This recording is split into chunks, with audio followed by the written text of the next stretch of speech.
আসসালামু আলাইকুম ওরহমতুল্লাহি ওবারাকাতুহ।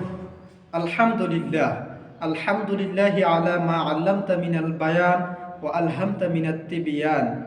আম্মা বাদ। প্রিয় মাতৃভূমি সহ পৃথিবীর যেখান থেকে দেখছেন সকলকে জানাই মহিপি টিভি ইউটিউব চ্যানেলে স্বাগত। সুপ্রিয় দর্শক শ্রোতা, আজকে হাজির হয়েছি গুরুত্বপূর্ণ একটি ইখতিলাফি মাসআলা নিয়ে আলোচনা করার উদ্দেশ্যে। সেটি হলো, একামতে আমরা কখন দাঁড়াবো?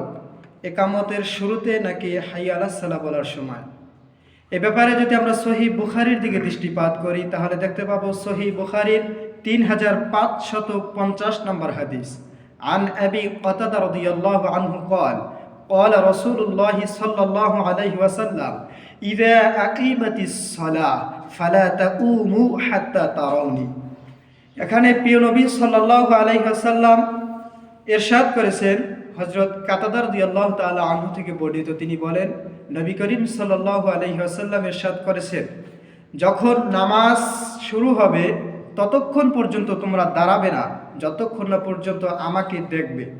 প্রিয় সুধী, তাহলে এই হাদিসের ব্যাখ্যায় আল্লামা মোল্লা আলী কারি রহিমাহুল বারি তিনি তার মেরকাতুল মাফাতিহের ভিতরে চমৎকারভাবে এটির ব্যাখ্যা করে আমাদেরকে স্পষ্ট করে দিয়েছেন। সেটি হলো, লাআল্লাহু আলাইহি সালাতু ওয়াসসালাম কানা ইয়াখরুজু বিনাল হুজরাতি বাদা শুরুইল মুআজ্জিনি ফিল ইকামা ওয়া ইয়াদখুলু ফি মিহরাবিল মসজিদি ইনদা কওলিহি হাইয়া আলাস সালাহ।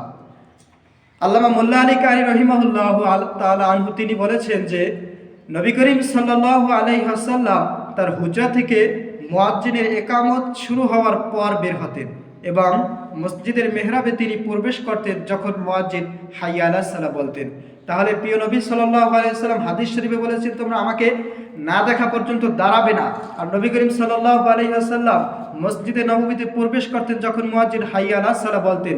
তাহলে হাদিস থেকে সুস্পষ্টভাবে আমরা বুঝতে পারি যে আমরা একামতের সময় হাইয়া আলাস সালাহ বলার সময় দাঁড়াবো, এটাই হলো সুন্নাহ পদ্ধতি। বর্তমান সময় বিভিন্ন হাদিস দিয়ে একাধিক ফতুয়া বের হয়ে থাকে। সেটি হলো, প্রিয় নবী সাল্লাল্লাহু আলাইহি ওয়াসাল্লাম কাতার সোজা হওয়ার ব্যাপারে যে হাদিসটা, যে কাতার সোজা করা ওয়াজিব, এই ফতুয়াকে অনুসরণ করে অনেকে একামতের পূর্বেই দাঁড়ানোকে সুন্নাহ মনে করে। এটা ভুল, এটা বেদআহ। বরং একামতে আগে দাঁড়ানোর সুযোগ নেই, দাঁড়াতে হবে একামত শুরু হওয়ার পর। সেটা হাইয়া আলাস সালাহ। ইমাম আবু হানিফা রহমতুল্লাহি আলাইহির মতে হাইয়া আলাস সালাহ বলার সময় দাঁড়ানো মুস্তাহাব। ইমাম শাফি রহমতুল্লাহি আলাইহি বলেছে কদ কামাতিস সালাহ, যখন বলবে তখন দাঁড়াবে। ইমাম হাম্বলি এবং ইমাম মালিকি তারা দুজনই একই মতামত পোষণ করেছে যে একামত শেষ হওয়ার পরে দাঁড়াবে।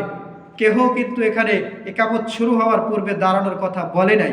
অতএব বর্তমান সময় যারা মুয়াজ্জিন যখন একামত দেবে একামতের আগেই বলে দাঁড়িয়ে কাতার সোজা করি, এটা সম্পূর্ণ ভুল পদ্ধতি, এটা হাদিসের বিপরীত। আল্লাহ সুবহানাহু ওয়া তাআলা আমাদেরকে সঠিক পদ্ধতিকে অনুসরণ করে বাস্তব জীবনকে সামনে এগিয়ে যাওয়ার তৌফিক দান করুন, আমিন। ওয়া আখিরু দাওয়ানা আলহামদুলিল্লাহি রাব্বিল আলামিন। আসসালামু আলাইকুম ওয়া রাহমাতুল্লাহি ওয়া বারাকাতুহু।